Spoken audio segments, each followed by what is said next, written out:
Il était attendu, mais quelle étonnante surprise que ce Stellar Blade.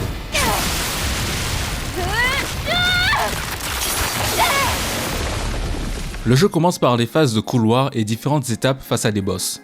Puis on tombe sur une ville principale, Xion, une zone à la FF7 Remake qui donnera l'occasion de faire les missions secondaires du jeu. Ces dernières donneront un peu de lore à l'histoire de Stellar Blade, sans être très captivantes, mais je détaillerai cela plus tard. Lors de ces premières heures, j'ai aimé progresser et apprendre au fur et à mesure que Eve débloquait des compétences et ensuite l'arme à distance. On devient vite performant et puissant je trouve, ou du moins en 1 contre 1. Dès que l'on se mesure à plusieurs ennemis puissants, cela devient bien plus compliqué et demande plus de stratégie dans son approche. Le jeu ne semble pas insurmontable d'entrée de jeu comme d'autres jeux difficiles et exigeants. Personnellement, j'apprécie grandement le gameplay, les possibilités et les enchaînements du personnage. J'ai vraiment envie de continuer après 10 heures de jeu et de découvrir d'autres ambiances et la DA que Shift Up a créée. Les zones souterraines et urbaines sont très belles et immersives. A contrario, les zones un peu plus ouvertes sont basiques. L'une est rocheuse et repoussante, l'autre est un désert de sable. C'est du vu et revu dans bien des jeux déjà.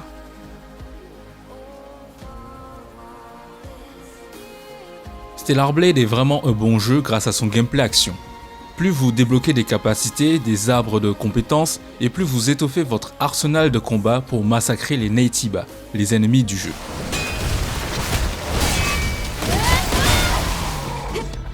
On sent la montée en puissance du personnage, la diversité d'approches possibles, et on voit la classe du personnage de Eve.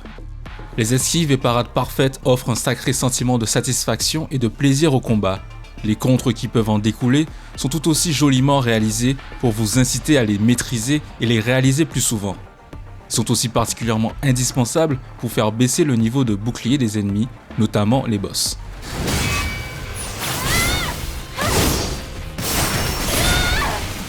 Plus vous parez parfaitement les attaques ennemies, et plus vous avez de chances de mettre l'ennemi en état de choc.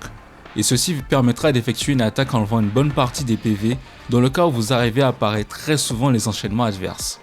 Et ce n'est pas chose aisée à faire compte tenu de la découverte au fur et à mesure du combat des enchaînements ennemis. Certains boss ont des phases en fonction des tiers de PV que vous lui enlevez, mais franchement je trouve le jeu assez abordable si vous êtes patient et apprenez les patterns des attaques. Fort heureusement, quand vous perdez face à un boss ou mini-boss, vous vous retrouvez quasiment en face car un camp qui sert de checkpoint et de sauvegarde est juste à côté, ou bien vous ne rencontrez pas d'autres ennemis en chemin. Mais attention à bien les activer pour que le jeu vous fasse revenir à ce camp et pas celui d'avant. Les attaques spéciales de Eve dépendent des jauges de compétences bêta et spontanées. Dès le début, vous avez les capacités bêta à débloquer avec les points de compétences que vous gagnerez en jouant ou en faisant à peu près tout et n'importe quoi dans le jeu. C'est-à-dire que même prendre des infos sur un cadavre vous donnera de l'expérience pour gagner des points à dépenser dans les différents arbres de compétences. Le jeu intègre aussi la possibilité de vous entraîner à vos nouvelles attaques pour les maîtriser et perfectionner. Petit bémol sur le fait qu'il n'y ait qu'un seul type d'ennemi et pas de possibilité d'en avoir plus d'un pour gérer les moments dans le jeu où l'on affronte plusieurs ennemis dans les zones ouvertes. Le gameplay est facilité par les nombreuses possibilités de soins et même un objet pour être ranimé avec une partie de ces kits de soins. Les soins de base permettent de restaurer une bonne partie de ces PV. Vous avez ensuite 3 soins différents, un kit qui restaure progressivement les PV, mais utile d'en enchaîner 2 à la suite pour récupérer rapidement. Un kit secondaire moins performant qui restaure moins de PV. Et enfin, une zone de soins localisée que l'on peut avoir sous le champ de bataille. Au niveau de l'arme à distance, il est très frustrant que les munitions ne réapparaissent pas après une mort comme certains soins. Tout au long de l'aventure, cela n'a pas été un trop gros souci pour moi. Mais j'imagine pour d'autres qui s'en rendent compte trop tard ou ne prennent pas l'habitude de reprendre du stock à quel point cela peut agacer. C'est une contrariété dont on pouvait se passer et qui je trouve n'apporte rien de spécial à ce type de jeu. Leur force est dans la rythmique et le plaisir des combats. Alors oui, il n'est pas question de nous tenir la main, mais si on peut éviter des choix purement sadiques et stupides, je pense que personne ne perdrait cette base de combat épique et le risque que tout ennemi mal géré peut vous tuer très vite. Il y a malgré tout un arsenal intéressant que je n'ai pas beaucoup exploité à son plein potentiel. Les différentes grenades sont souvent restées en poche, la roue des munitions à distance qui nécessite l'input inverse de la roue des soins m'a souvent perturbé au début dans les moments tendus.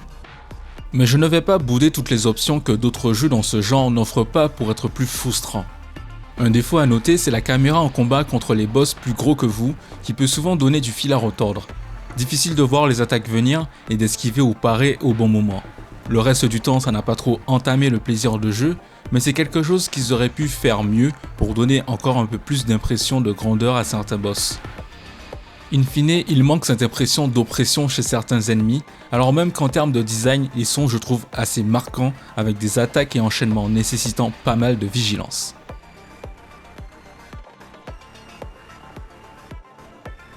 D'ailleurs, au niveau des ennemis, je pense que le bestiaire est plutôt solide. Il y a des créatures spécifiques à certaines zones et d'autres qui sont établies partout. Certaines créatures sont des évolutions d'autres et cela se ressent dans les patterns qu'elles ont au-delà des dégâts plus importants. Mention spéciale à la zone des égouts où l'on combat des spectres, des sortes de parasites qui prennent le contrôle de cadavres et s'offrent diverses manières de combattre.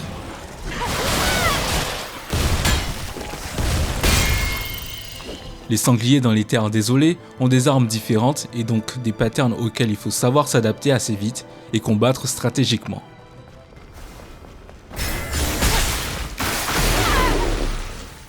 Plus j'ai avancé dans le jeu et plus j'ai été constamment stimulé par la variété d'ennemis pour un jeu couloir dans l'ensemble.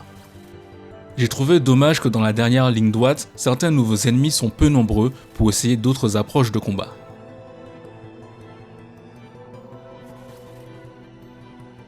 Les musiques du jeu sont très cool tout au long de l'aventure, mais j'ai un regret que certaines boucles musicales soient plutôt courtes dans les zones plus ouvertes.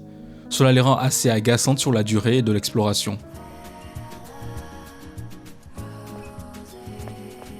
Je n'ai malgré tout pas une musique qui ressort particulièrement du lot, elles sont toutes au même niveau pour moi, pas mauvaises mais relativement bonnes à écouter de temps à autre.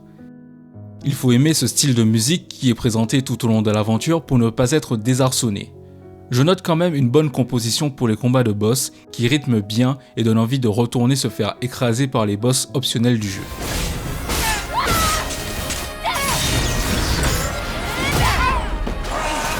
Mais aussi des morceaux accompagnant bien des séquences cinématiques d'action assez cool.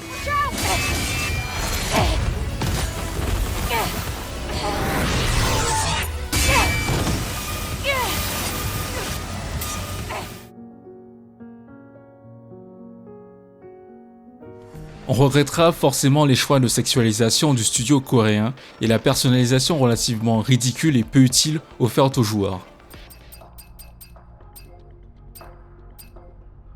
J'ai l'impression aussi que le personnage a été pensé d'une manière et que le reste vient plus perturber l'immersion dans l'histoire de Stellar Blade. Se faire récompenser de ramasser les collectibles par de la lingerie dans un jeu à l'univers aussi dangereux, c'est hors de propos. Toutes ces tenues ou presque ne servent qu'à attirer l'immaturité et la libido de certains. Or le jeu aurait pu briller avec des tenues cybernétiques très stylées que d'autres personnages peuvent avoir en plus, et cela serait bien plus pertinent dans l'univers de Stellar Blade. Ça n'aurait à mon sens rien enlevé de la qualité du titre, dans son système de combat et les enchaînements chorégraphiques de Yves. Dans tout ce buzz marketing qu'a volontairement cherché et trouvé le studio, je pense qu'ils se sont eux-mêmes desservis en perdant du temps et des ressources qui auraient pu être allouées à perfectionner ou améliorer d'autres éléments du jeu.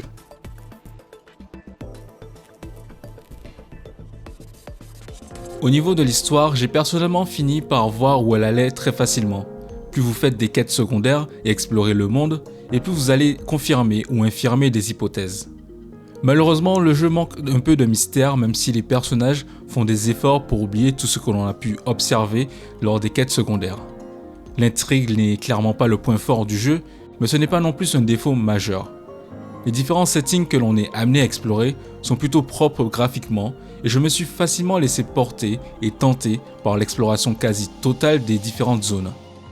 La réalisation brille dans les moments épiques et s'effondre dans les interactions entre les différents personnages qui manquent de profondeur.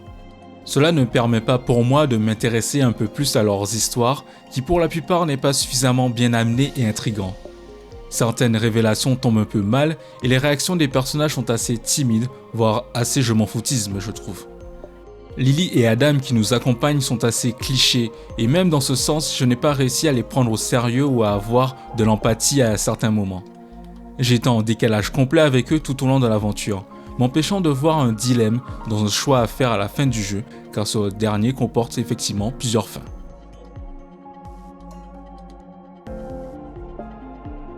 Au rayon défaut, il y a un problème dans la dynamique entre les points de téléportation.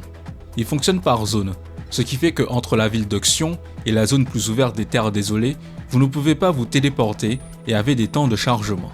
Cela est très agaçant quand vous avez des objectifs secondaires dans l'une ou l'autre des zones et que vous êtes loin de la jonction entre les deux zones ou d'un point de téléportation. Tous les camps auraient pu être des points de téléportation illimités et ce entre les différentes zones à explorer du jeu. Les camps de ravitaillement qui sont les plus importants auraient pu à minima permettre cette idée.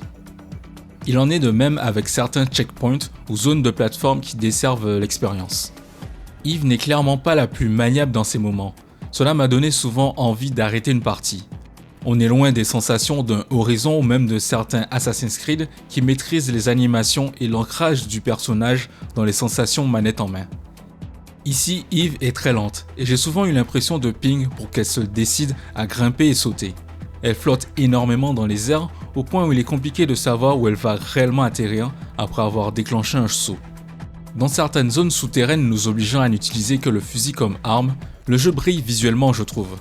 Des éclairages en passant par l'atmosphère oppressante avec les apparitions surprises d'ennemis sont très appréciables et intéressantes à faire. Je regrette malgré tout la similitude entre ces différentes zones souterraines.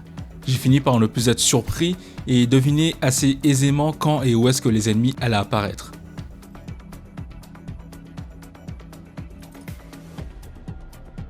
Petite partie spoiler pour vous parler de la fin du jeu. L'avant-dernier boss est pour moi le véritable boss final du jeu. Le duel à l'épée et les chorégraphies du jeu sont ici à leur prime, à leur paroxysme.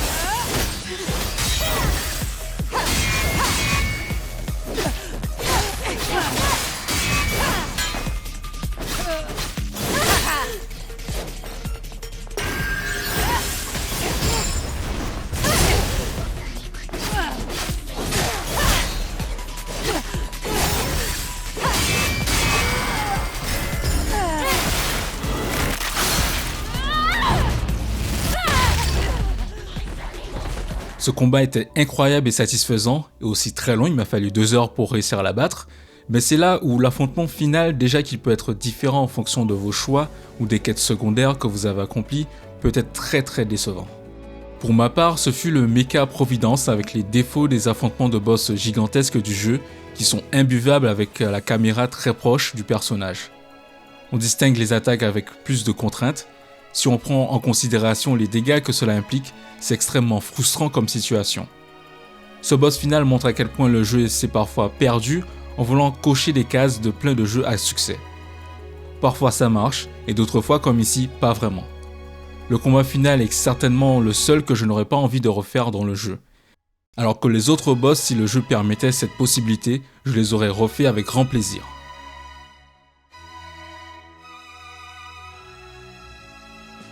Il n'empêche que ce Stellar Blade m'a plu dans l'ensemble. Il n'est pas exempt de défauts et gros défauts même, mais dans le style du jeu exigeant d'action, c'est un jeu que j'ai terminé et apprécié le temps que je lui ai dédié. Il pourrait parfaitement avoir une suite en se passant de toute sa sexualisation hors de propos de son univers et prendre plus de temps à le narrer et à approfondir ses personnages et son monde pour embarquer plus de joueurs. Je pense sincèrement qu'il y a un fort potentiel en ajoutant plus de maturité dans leur travail et le personnage et le monde de Stellar Blade peut devenir une licence qui perdure avec une communauté qui ferait les meilleures séquences de gameplay face aux différents boss du jeu. Ils sont clairement le point fort du jeu et j'aurais aimé après avoir terminé le jeu qu'il y ait une possibilité simple de pouvoir juste se refaire les boss, même les optionnels pour le plaisir. C'est dire à quel point il a réussi à me captiver ce Stellar Blade. Merci à tous d'avoir regardé cette vidéo jusqu'au bout, j'espère que ça vous a plu, n'hésitez pas à me faire un retour sur la vidéo, à me donner votre avis sur Stellar Blade. En attendant, moi je vous dis à la prochaine, ciao.